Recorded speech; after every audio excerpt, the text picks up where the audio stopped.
Hello friends, in this video we will learn about the cash book. Now we will have some more spice to it. We will say cash book with a bank column. That means we are going to have both the cash column and the bank column in the cash book. So this book is going to record both cash transactions and bank transactions. So I have the cash book with bank column format here, date, particulars, LF, cash and bank. So cash transactions will be recorded in this column, whereas bank transactions will be recorded in this column. Okay, but we have a common column for the particulars. Here we are going to record receipts of cash and deposits in the bank, whereas on the credit side we are going to have payments of cash and withdrawals from the bank. So again on the credit side we have the same columns here. The date column, particulars, these are payments of cash, and withdrawals from the bank are going to be recorded LF. Cash payments will be recorded here. Withdrawal from the bank will be recorded here. Okay, so in this single cash book we will have both the cash transactions and the bank transactions which will be recorded. Let us take up some transactions and learn how to record them. Transactions of a business are given to you. 1st January 2021, cash introduced as capital. Now this is a receipt of cash, so I'll record it on the receipt side. Cash column I will write 10 lakh rupees and to capital. On 1st January 2021, what will I do?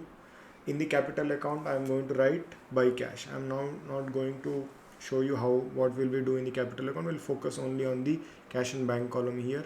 I'll open capital ledger account and I'll credit the capital account with 10 lakhs. Okay, next, cash introduced into the bank rupees 2 lakh. We have cash deposited into the bank rupees 2 lakh. We have deposited cash in the bank. So what we should do now? We have to record this in the deposit side of the bank book. We have deposited 2 lakhs. I am recording it in the bank column because we are depositing the money in the bank. What are we depositing in the bank? We are depositing cash. So I'll write here 1st January 2021. I have deposited money in the bank. Deposit side in the bank column I am writing 2 lakh. What have I deposited? I have deposited cash. Now this is a payment of cash as well. So I have to record it on the payment side as well. But this time in the cash column I am paying cash 2 lakh rupees. I will write here by bank. Who has taken the money? The bank has taken the money. We have deposited the money in the bank. In the LF column I'll write contra entry C. This is called as a contra entry because both the debit aspect of this transaction and the credit aspect of the transaction are recorded in the same account or in the same book. See, normally I use the LF column to give the link, or I give here the page number in the LF where this and the corresponding posting is done in the ledger. Here the corresponding posting is on the opposite side. C means C on the opposite side. So that means they are recorded in the same book. We don't write the page number here of the LF because it is recorded in the same book. So you have to just see on the opposite side where this transaction is recorded. That is the meaning of the contra entry, where the debit aspect and credit aspect are recorded on the same in the same account or in the same book. We call it as a contra entry. Okay. Next, paid wages in cash rupees 10,000 and in check rupees 20,000. So we have made some payments of wages in cash 10,000 and in check 20,000. I think I got the date wrong here to put it a second. Okay. Next, wages if paid in 10,000 and check 20,000. It's a payment of cash and withdrawal from the bank. So I'll write here on 3rd January 2021. I am making payment of wages by wages. I have paid in cash 10,000 and in check I have paid 20,000. Let us suppose I write page number 11 here. That means I will post it in the wages account in the ledger in page number 11 of the ledger. I'll write to cash, to bank, 10,000 and 20,000. This is how I'll post it in the wages account. Okay. Next, 4th January, paid repair expense in cash rupees 5,000. So on 4th January I'll write buy repairs. I'm paying in cash hence I'll record it in the cash column. 5,000, nothing in the bank column. I'll write here the page number in the ledger where the repair account is maintained. I'll debit repairs with 5,000. I'm not showing it here because we have learned how to post it earlier also. Then paid telephone expense in check rupees 10,000. I'll record it on the withdrawal side on 5th January. By telephone. Nowadays telephone expenses are the most important expense because without internet connectivity and without a phone we cannot live our life. So I always keep using this expense in our example. Then collected cash from debtors 1 lakh. We are collecting cash. That means it is a receipt of cash. We have to record it on the receipt side. We are collecting the money from debtors. Hence I will write 2 debtors here. This is on 6th January 21. What will I do in the debtors account? I will write buy cash there. If I had collected a check, this amount would have been recorded in the bank column. Okay.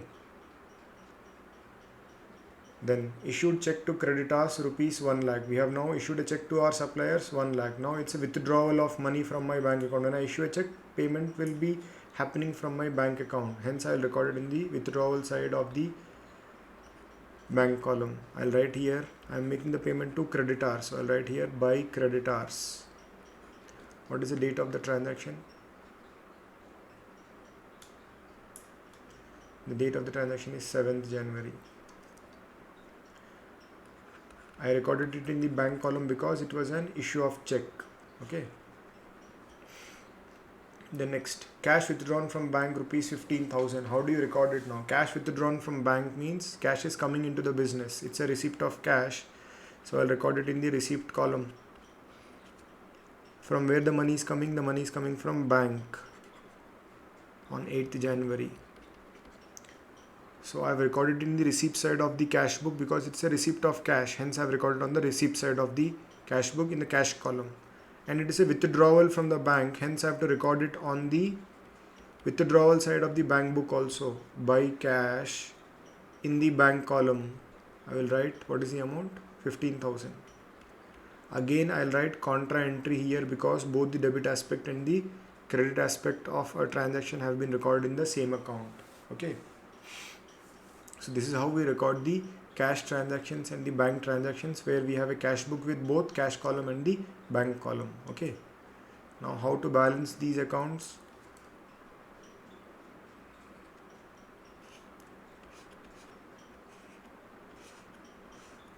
It's like balancing two separate ledger accounts. Cash column debit side total is 10 lakh plus 1 lakh 11. 11 lakh 15,000 is the total of the debit side. I'll write the same total here. Out of that I'll subtract 2 lakh 15,000. I will be left with 9 lakh rupees cash. I'll write here by balance carried down. Okay. Now what is the total of the bank column? Bank column total of the debit side is rupees 2 lakh. How much is left in the bank column now? 2 lakh minus 1 lakh 20, 30, 145. So total of the withdrawal side is 20 plus 10, 30, 1 lakh 30, 1 lakh 45,000. So I am left with 55,000 in my bank account. That I will now